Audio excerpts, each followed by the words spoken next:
Hey everyone, I'm back. It's Kale from what was formerly Scud Style, now Open Enso Dojo, and I'm super excited to be making more content. First of which is getting back to a favorite on the channel, which is NoFap Literature.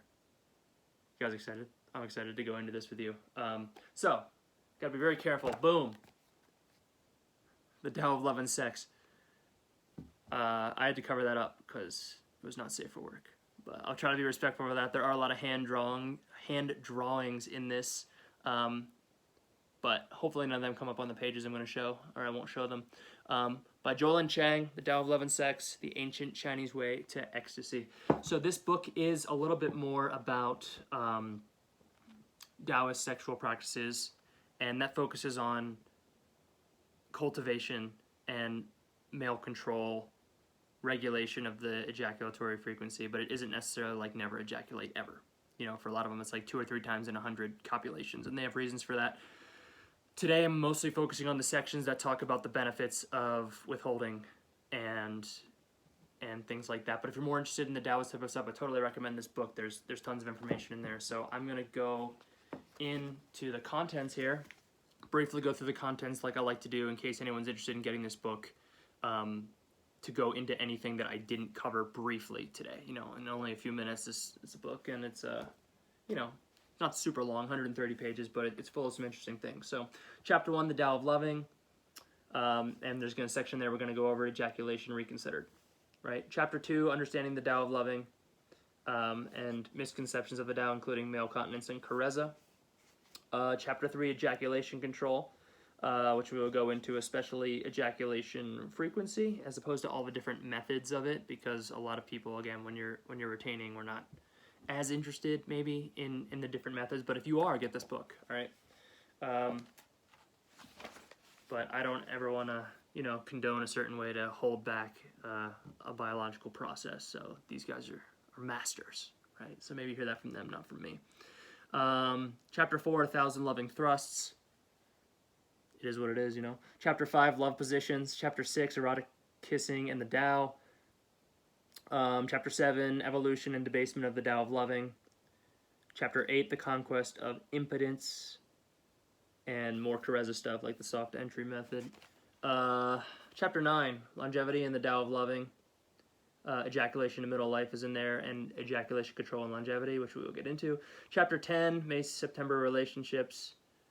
Different combinations of older man, younger woman, and vice versa.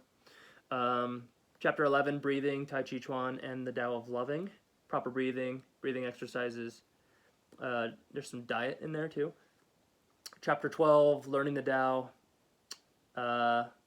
And yeah, let's get right into the information, because like I said, there's a lot of it in this book. I'm always happy to find any bits of cool ancient information through old books that I come across, but this one has a lot, so we'll get right into it. So, all right, perhaps the most startling conclusion Masters and Johnson arrived at in their research was that a man need not ejaculate every time he makes love. This rule is especially important when a man reaches 50. Masters has said that he considers this the single most important point in their second book, Human Sexual Inadequacy. He goes on to say that if an older man can accept this advice, he is potentially a most effective sexual partner. The Tao of Loving agrees with this entirely, and in fact develops the point even further. A 7th century physician, Li Tongxuan, the director of the medical school in Chang'an, the imperial capital, had this to say in his book Sun Tong-su. A man should cultivate the ability to delay his ejaculation until his love partner is fully satisfied. A man should discover and master his own ideal ejaculation frequency, and this should not be more than 2 or 3 times in 10 coitions. And here's a section, Ejaculation Reconsidered. Another 7th century physician, Sun Simiao, who I've talked about in the other books in the literature series and just through my own research, set the age limit at 40 instead of 50. After that age, he felt a man must be very careful not to force ejaculation. Nearly every ancient Tao of Loving text warns against forcing ejaculation.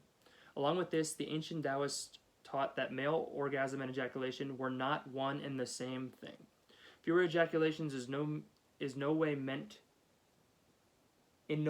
a man was sexually inadequate, nor that he would experience less sexual pleasure. Calling ejaculation the climax of pleasure is really just a habit, and a harmful habit at that. A dialogue between one of Huang Ti's Tao of Loving advisors and the Tao of Loving master, which appeared in an ancient book called Yu Fang Pi Chuch, or The Secrets of the Jade Chamber, may help to explain the point. And it goes on. It is generally supposed to be that a man derives great pleasure from ejaculation, but when he learns the Tao, he will admit less and less. Will his pleasure not also diminish? And the advisor said, far from it. After ejaculation, a man is tired. His ears are buzzing, his eyes are heavy, and he sleeps for long.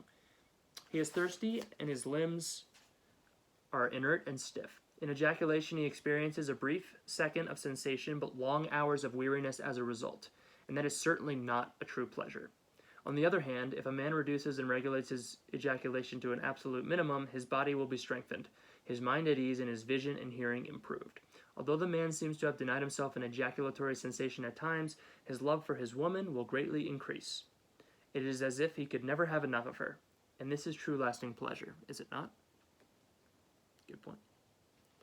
People often ask me, what is my pleasure when I admit only once out of every 100 copulations? My usual answer is, I certainly will not change my joy for your kind of pleasure, and I have experienced 12 long years with your type of ejaculatory pleasure, and that is 12 years too long and wasted. Wasted. Dude just got wasted with that rebuttal. All right. So the next section talks about what is it like to have sex without ejaculation, and he goes on to say, what is ejaculation like? Surely the answer to that question is that ejaculation is a release of tension in an explosive way, like a shout of rage or burst of laughter, or if that is true, then I can say that sex without ejaculation is also a release of tension, but without the explosion. It is a pleasure of peace, not of violence, a sensuous and lastingly satisfying melting into something larger and more transcendent than oneself. It is a feeling of wholeness, not of separation, a merging and sharing, not an exclusive, private, lonely spasm. Beyond that, it eludes words. And then it goes on to this little section here, which I also marked, the harmony of yin and yang. The utmost emphasis laid upon regulating ejaculation according to a man's age and conditions of health, etc., was not an arbitrary point adopted by Tao of Loving masters, but a conclusion, reached after hundreds of years of careful observation. That male semen was one of the vital essences and must not be squandered in an uncontrolled manner. Sun Simiao, the most prominent physician of the Tang period, which was AD 618 to 906, has this to say in his priceless recipe. When a man squanders his semen, and by squandering I mean using one's resources carefully beyond one's means, when he squanders his semen, he will be sick, and if he carelessly exhausts his semen, he will die. And for a man, this is the most important point to remember. Once a man has acquired the ability to regulate his ejaculation, not only will his vital essence improve and will be conserved, but he gains much more besides.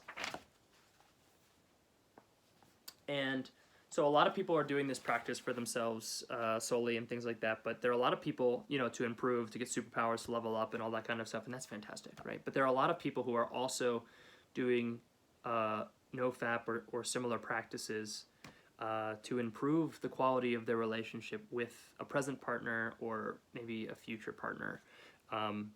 But I wanted to read a little bit section here just for that and for those people specifically. This stress laid by the Tao upon ejaculation control is to provide the man and woman with an almost unlimited capacity and opportunity for touching and loving each other, for it is useless to advise an act for which most men find difficult, to touch his woman lovingly whenever she is near and at leisure. Almost any man will understand that when he is tired, he usually prefers not to be touched by his woman for two simple reasons. He is afraid he might not be able to satisfy her, and he simply wants to go to sleep undisturbed. But when a man has learned how to regulate his emission, he has no such fears, and even when he wishes to go to sleep, he can enjoy being touched and caressed to sleep. He might even make love a little when you have learned that Tao lovemaking is not strenuous any longer. And nearly any experienced woman will feel deeply that she seldom has enough loving touching by her man. So, if anyone has ever experienced that or has had difficulty connecting to a partner in that kind of way, especially after a traditional ejaculatory release, it's kind of an interesting concept for building that rapport. Right. Moving on. Like I said, there's a lot of stuff in here, guys. So I hope you're okay with the video going on a little longer. Making up for the fact that I haven't made one in a little while.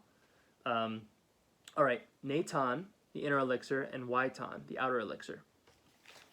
Basically, there are two main schools. The school that advocates mainly the outer elixir and the school that mainly believes in inner elixir. We say mainly here because the dividing line is not clearly defined.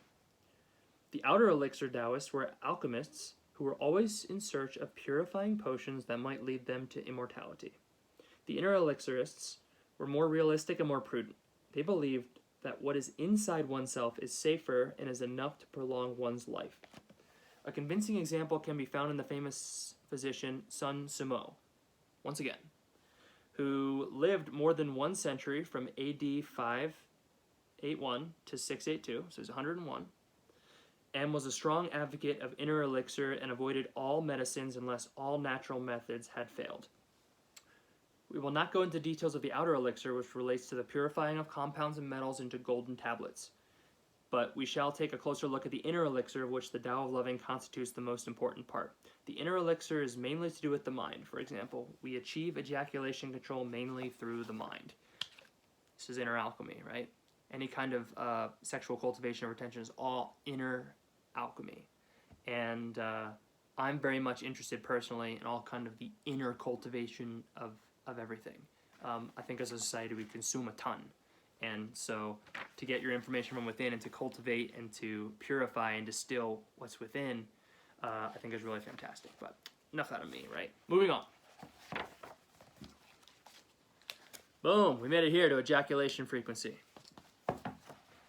As a man grows older, the ratio of ejaculations to frequency of lovemaking should decrease. In other words, for the same number of coitions, there should be fewer ejaculations. He can make love as many times a day or a week as he wishes, but he should not ejaculate more than once or twice a week if he is over 50.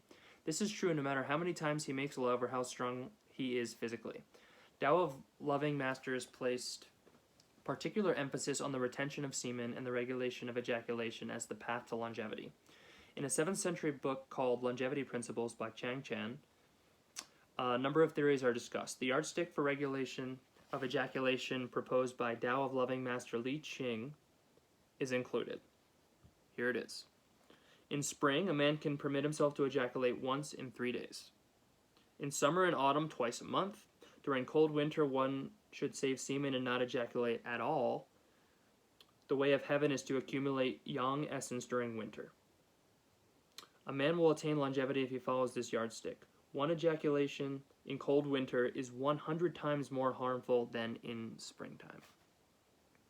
Although today many sexologists still hold the opinion that a man is able to replenish the semen inexhaustibly, this view must be interpreted with a little common sense. A simple way to explain this is to compare ejaculation with blood donation. Physiologically, the two are quite similar. To encourage donors to feel free to give their precious blood, the medical authorities usually say that a healthy human being is able to replenish his blood quickly and inexhaustibly. In practice, however, they do not, as a rule, encourage a donor to give blood more than once in several months, and often much less if the donor is not very strong or very young.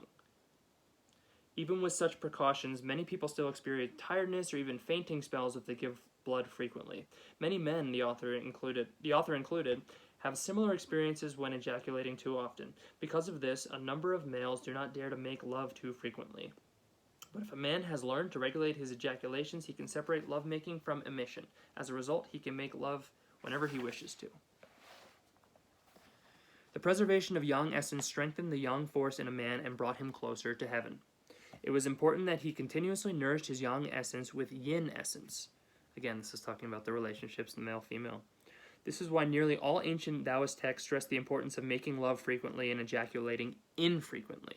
The more one makes love, the more one benefits from the harmony of yin and yang, and the less one ejaculates, the less one loses the benefits of this harmony. In the Secrets of the Jade Chamber, there is a dialogue between Emperor Huati and Ssu-mo on this subject. Huang Ti said, "I wish to hear the benefits of loving with infrequent ejaculation." And Ssu-mo says, "When a man loves once without losing his semen, he will strengthen his body. If he loves twice without losing it, his hearing and his vision will be more acute. If thrice, all diseases may disappear. If 4 times, he will have peace of his soul. If 5 times, his heart and blood circulation will be revitalized. If 6 times, his loins will become strong. If 7 times, his buttock and thighs may become more powerful. If 8 times, his skin may become smooth. If 9 times, he will reach longevity. If 10 times, he will be like an immortal. Like many ancient Taoist texts, this is exaggerated and poetic. No one was expected to take it literally in ancient China. By exaggerating, the author was hoping to drive home his message, that a man should save his semen by controlling his ejaculation. Preach, man. And you know what? We're still listening. I'm still listening. Right? I think this stuff's really fascinating, and I think, yeah, it's common sense that it's you can't do it inexhaustibly, right? All right. Master Sun's versatile methods. There it is. Master Sun's versatile methods of applying Tao principles are far from the truly passive and rigid in their attitudes towards ejaculation, forms of loving called karezza or male continence in the West.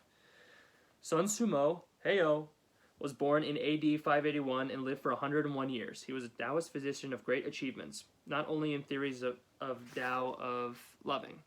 He considered that a man could make love 100 times without an emission. He could live a very long life. His theory holds that when a man's qing, essence or semen, has become scarce, the man will become sick. Once the qing is exhausted, the man will die. Sun was obviously not a man of dogma. While he taught that 100 coitions without emission was an ideal, he did not think many men could achieve that goal. He therefore set down a somewhat simpler standard for the majority of men to follow. A man can also live a healthy and long life if he carries out a coition frequency of 2 emissions monthly or 24 yearly. And I've touched on that in the past. Right, here it is again. If at the same time he also pays attention to wholesome food and exercises, he may attain longevity.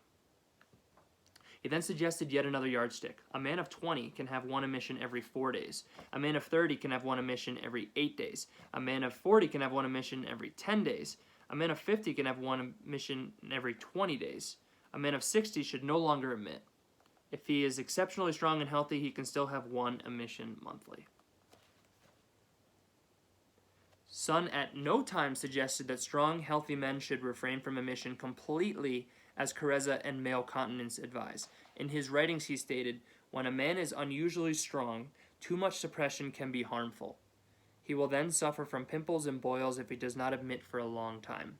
The only exception Sun Simiao made was for people who were extremely spiritual. Then he considered that complete abstinence from emission was perhaps advisable. When both partners are as spiritual as immortals, they can unite deeply without motion so that qing will not be stirred. At the same time, the couple should imagine that there is a red ball as large as a hen's egg at their navel. Hen's egg at their navels. They can thrust very lightly, but if they get excited, they should retreat. In 24 hours, the couple can practice this form of union dozens of times. By practicing this, they can also live a long time. Sun Simiao never advocated that men and women should have no coitions at all. He warned against the harmfulness of living completely without the benefit of yin-yang harmony. The following dialogue appears in his book. A patient. When a man has not yet reached 60 years of age but is considered living without the harmony of the opposite sex, do you think he should do that? Sun Simiao. No. A man cannot live long without a woman. A woman cannot live happily without a man. Without a woman, he will long for a female all the time. This longing will tire his spirit. When his spirit is tired, he cannot live long. Of course, if he truly does not need or long for any woman, then that would be very good, and he may also live a long life. But such a person is extremely rare. When one tries to suppress one's natural need to emit in a certain interval, it will be very hard to keep the qing, but very easy to lose it. He will lose it during his sleep or pollute his urine, or he will suffer from the disease of mating with ghosts. When he loses his qing in such a manner, it will be 100 times more harmful.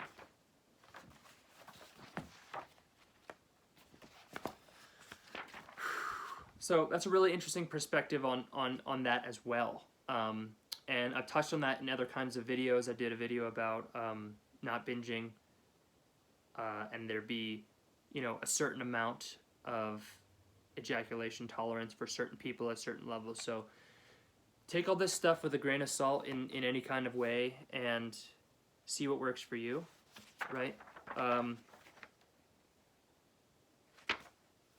Yeah, Sun Simiao, known as the king of medicine.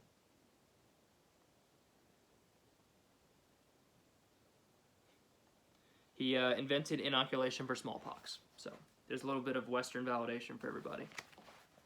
All right, last bookmark, guys. And, you know, if this is too much, feel free to click off at any time. But there's a lot of people who really, really want this information, and I know it's really hard to find. So here we go, last little part here. Ejaculation control and longevity. There are many stories about longevity in the Tao of Loving manuscripts. It is fairly safe to say an element of exaggeration may have entered some of these tales. While the ancient Chinese, and even the present-day Chinese, are noted for their hardiness, to talk of men who lived to 200 or even 150 years smacks of exaggeration. But what is not so far-fetched is the reason for their long lives. And even allowing for exaggeration, they are still long lives. How did masters manage to stay healthy and vigorous well into their 80s, 90s, and 100s, years in which most people would expect to be feeble, sick, or even bedridden? In a dialogue, Ssu-mo explains to Huang Ti. Huang Ti says, I have heard that men of great antiquity lived over 200 years, and men of the middle antiquity lived up to 120 years. But men of our time often die before they reach the age of 30. So few men are relaxed and at peace with themselves these days, and so many of them are suffering from diseases. What do you think the reason is for this? And Ssu-mo says, the reason men often die young today is that they do not know the secret of the Tao. They are young and passionate, and they They are young and passionate, and they emit their Qing indiscriminately when they love. It is like cutting off the roots and the fountain of their lives. How can they expect to live long?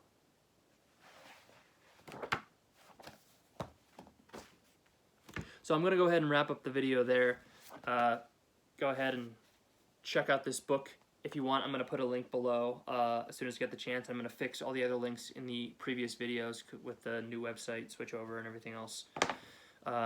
Thank you so much for everyone who's watched and for everyone who's kind of stuck around and stayed subscribed. If you haven't subscribed already, I really appreciate it. But I want to provide high quality content for everyone. Please comment below if you have any feedback, and I will do my best to make those requests happen. Thanks so much for everyone who's watching, and have a great day.